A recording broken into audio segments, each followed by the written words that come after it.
Mismong si Pangulong Marcos nagulat nang biglang palayasin na ni Secretary Gibo ang China sa Pilipinas.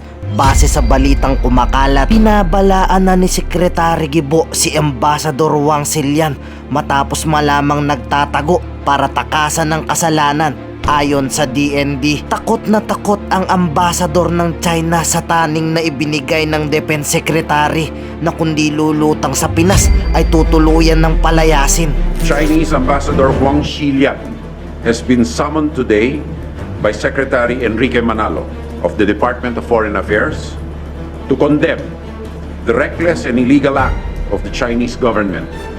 Likewise, Philippine Ambassador to China, Jaime Flor Cruz, has been instructed to convey the same to the Chinese Ministry of Foreign Affairs.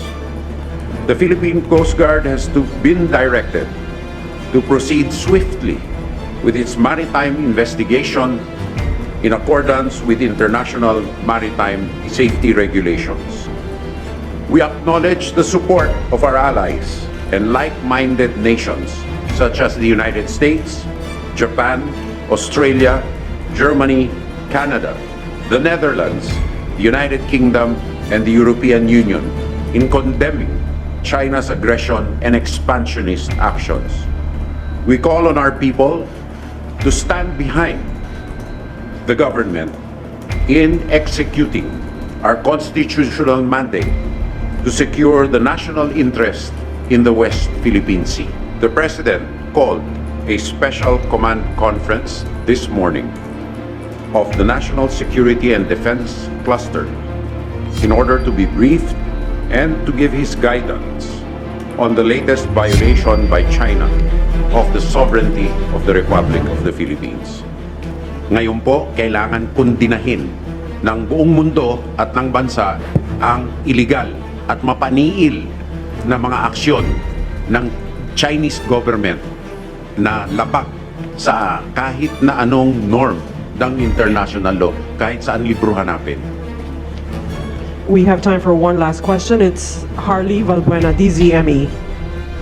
Natanong na rin po yung question ko pero I'll just ask another question. Sir, bukod po doon sa utos sa PCG to investigate the matter, meron pa po bang ibang directive si Pangulo doon po sa command conference kanina? Yung tatlo pong sinabi natin, ang pagkundina, to take it seriously. Naturally, the government is working behind it, but it's not working behind it, but the government's working very hard in its constitutionally mandated task to secure the territorial integrity and sovereignty of the Republic of the Philippines. Although we will not discuss operational matters, our diplomatic authorities, the DFA, has summoned Ambassador Wang Silian not only to give a protest but to condemn the reckless and illegal act of the Chinese government. And lastly, the Philippine Coast Guard has been directed to proceed swiftly with its maritime investigation in accordance with Philippine law. Other matters are purely operational. At uulitin ko po, magkaisa po tayo bilang isang bansa, and hikayatin po natin ang buong mundo na kundinahin ang paglalabag at pang-aabuso sa international law at sa paghihikayat na magising ang ating mga kababayan na kung tunay na peaceful ang hangarin ng China, hindi maglalabag na ganito. Hindi maglilinlang na ganito ang China sa ating mga kababayan at sa buong mundo. Sir, how did the President took this incident po? Kumbaga, ano yung mood The or reaction President niya? is taking this very seriously. And the President is, that's it. He's taking this very, very seriously, so much so that he called the special command conference this morning. And if you will read the statement, the highest levels of government are giving serious weight to this incident, given the false narrative of China, given the more egregious and aggressive behavior that they display, and given that we cannot take this or tolerate this kind of action or take it lightly, or neither take it lightly nor tolerate it. So we still have room for one more question. From Ella Hermonio of Nikkei. On the first part of the question, and I'll allow Admiral Gavan to respond because there are established procedures for that. Sir, you were referring to, when you say China is obfuscating, distorting the truth, are you just referring to statements from the Chinese Coast Guard, or are we referring to perhaps a disinformation network that China is deploying for this? Well, principally, we're referring to the statement that they released, right? But we see a pattern of their statements, as being spinning a narrative. And this follows a pattern, not only their statement regarding the incident, but the 9-dash line, the 10-dash line, which is incredulous. Narration of what transpired during the last rotation and resupply mission in Ayungin. On 21 October, that is last Saturday, at about 2:55 in the morning, our team, consisting of two vessels, Unaiza May 1 and Unaiza May 2, left Ostor Bay for a legitimate RORE mission in Ayungin Shoal. Upon reaching Sigatuna Shoal, the two Filipino vessels were joined by two Philippine Coast Guard and two Philippine Navy vessels. But as early as reaching the vicinity of Sigatuna Shoal, it was already observed that a Chinese Navy corvette started appearing in the horizon and started shadowing the movement of our supply vessels. So along this route, the shadowing continued, and while the vessels are nearing Escoda Shoal, the number of Chinese vessels increased, including the presence and the arrival of Chinese militia vessels. Then, approximately 6 nautical miles to the entrance of Ayungin Shoal, UM2 was hit at the rear side at her rear side, starboard rear side, causing damage to the vessel. Unaiza May 1 was able to complete her RORE mission, was able to evade the militia vessels, and went alongside LT-57 to complete her mission, while Unaiza May 2 was restricted in her ability to maneuver. The Chinese vessels restricted her maneuverability by sailing very close to the port side or the left side and the starboard side or the right side of the vessel. So she had no option but to find a route back eastward towards the direction of Sabina Shoal. At around 6:04, a Coast Guard vessel intentionally hit her rear side, causing damage to a fantail post. In the end, UM1 finished her resupply mission, but UM2 had to go back to mainland Palawan. At about 8 o'clock also, in the same morning, our Coast Guard vessel was hit by a Chinese militia vessel on her left side, causing dent to the Philippine Coast Guard vessel. We can show you a video clip of the incident. This is Unaiza May 2. This was immediately after the collision. The Chinese Coast Guard hit the right side of Unaiza May 2. We have another video clip.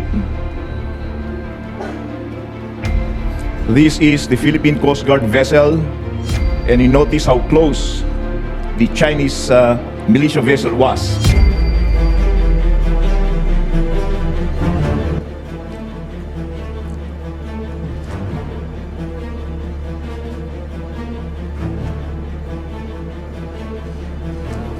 The Philippine Coast Guard vessel suffered some damage at the rear portion.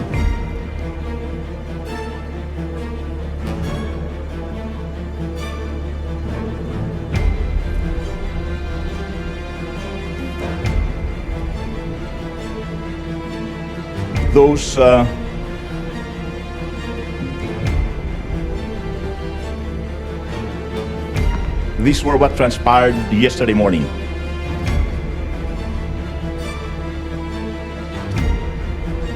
Thank you, Vice Admiral Adasi. Now we have Admiral Gavan, please. Good afternoon, everyone. Now, on orders of the President, the Philippine Coast Guard will now focus on the conduct of marine incident investigation. As we speak, I have already issued a directive to our commander, the Coast Guard District, Palawan, to conduct maritime incident investigation immediately. We will focus on determining the extent of damage or damages done or incurred by the vessels involved.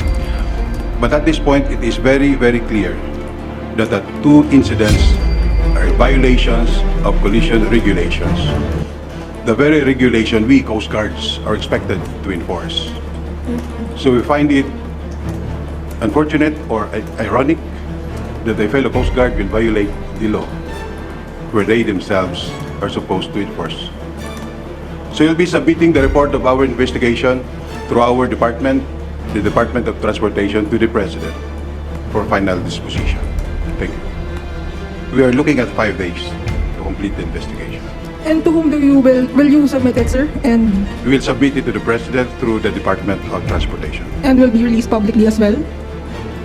That I cannot answer. Hey sir, magandang hapon po. Sir, once again, ganun uli yung pahayag ng China saying or making an appeal to the Philippine government na tuparin yung pangako natin. Is it clear what promise yung tinutukoy ng China dito once again? And again, sinabi nila na nag-practice sila ng restraint and patience when this happened. Your thoughts on this, sir? Well, in law, we have a principle called the thing speaks for itself. Was that restraint? I don't think so. Any unbiased person with a modicum of reason will see that this is not restraint. And there was another attempt to distort the narrative by saying there was a supposed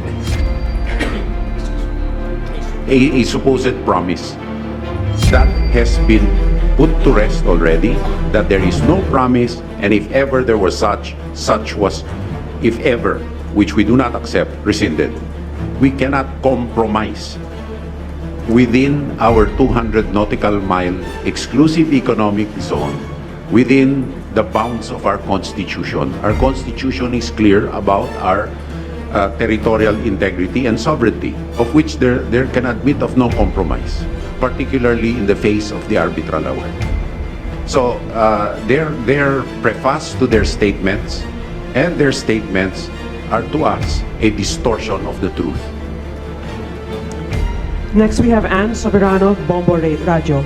Sir, good afternoon. Ang tanong ko po is, bukod po sa paghahain ng diplomatic protest, ay magsasampa po rin ba tayo ng kaso sa United Nations General Assembly? Hindi ko wala po sa aming jurisdiction na pag-usapan yan. Ito lang po na nakaloob po sa aming statement ang aming maaring ihayag sa kasalukuyan. Sir, with this incident sa West Philippine Sea, panahon na ba para pagtuloyin na natin itong mga gagawing development sa ating Pag-asa Island? Magiging operational matter nga lahat itong mga katanungan po nila. Hinihimok na lang po namin na ang pagkakaisa ng ating bansa sa likod ng gobyerno sa ating mga hakbang upang isigurado o i-secure ang territorial integrity at sovereignty ng ating republika. At kaya po ibinabuti ng ating pamahalaan sa liderato po ng ating Pangulo na maghayag ngayong araw na ito upang sa ganon hindi na po kumalat ang fake news at anumang mga espekulasyon. Wala po tayong pwedeng gawing espekulasyon kung anong mga susunod na hakbangin dahil wala pa po kaming hinahayag. Kaya maniwala na lang po sa ating gobyerno, huwag po itong maging ugat ng pagtatanim ng fake news ng China at ng iba pa upang tayo'y magkawatak-watak o magkadebate ng malaki sa mga issue na ganito. Dahil sa oras po na ito, kailangan po ng pagkakaisa ng ating bansa. Sir, last na po, ano po ang magiging decisive action po ng Philippine government dito sa ginawa ng China? Operational matter po yan sa inulit-ulit ko. The Philippine government views the latest aggression by China as a blatant violation of international law. China has no legal right or authority to conduct law enforcement operations in our territorial waters and in our exclusive economic zone.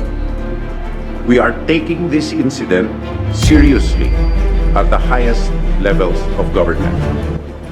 The use by China of brute force behind disingenuous facades necessitates this course of action. We called for this press conference to give you a clear and factual narrative of what transpired. The Chinese government is deliberately obfuscating the truth. The Philippine Navy and the Philippine Coast Guard are here to give you an undistorted narration of the illegal acts of the Chinese vessels. In short, on or about 6:04 in the morning of Sunday, October the 22nd, 2023, while conducting legitimate rotation and resupply operations within the exclusive economic zone of the Philippines, Chinese Coast Guard and maritime militia vessels, in blatant violation of international law, harassed and intentionally hit Unaiza May 2 and Philippine Coast Guard vessel BRP Capra.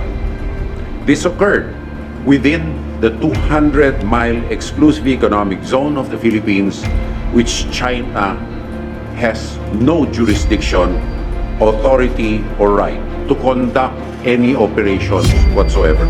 Ngayon, ikaw bilang Pilipino, ano ang masasabi mo at reaksyon sa balitang ito?